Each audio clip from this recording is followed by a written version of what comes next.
কলকাতার বাবুদের কাছ থেকে জমিটা কিনি। এটা রাজ্য সম্পত্তি 42 শতক জমি। এবার এই জমিটা যখন আমরা দখলে যাই তখন কিছু লোকজন আমাদের নাজার 2 নম্বর গ্রাম পঞ্চায়েতের উপপ্রধান উনি জোর করে রায়তি জমির উপরে পজিশন সার্টিফিকেট দেয় এবং উনি রায়তি সম্পত্তির উপরে পজিশন সার্টিফিকেট কিভাবে দেয়। এবার আমরা যখন জমিতে যাই তখন অজান্তে ওরা রাতারাতি সেখানে ঘরদোর তৈরি করে।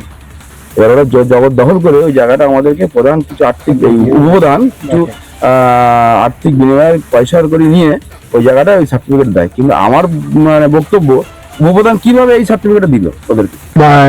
ইংরেজি 90 সালে এক বর্গা চাষির কাছ থেকে নিয়েছি।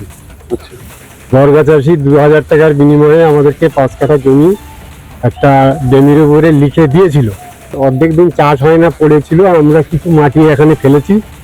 ফেলার পরে এখন বিএলআর অফিসে কাজ করে আসিম মোল্লা বা বাবাই ঘোষ, এরা সব ওই মহাজনের জমি কলকাতা পদ্মপুকুরে বাড়ি, ওদের কাছ থেকে খোঁজ খবর নিয়ে আর জমিটা গোবলে গোবলে ওরা কিনে নেয়, নিয়ে জমিটা রেকর্ড করে। তাও রেকর্ডে গিয়ে আমরা বাধাও দিই, কিন্তু রেকর্ড অফিসার বলে যে এইভাবে তো বাধা দিয়ে কিছু হবে না, তোমরা সিভিল কোর্টে যাও।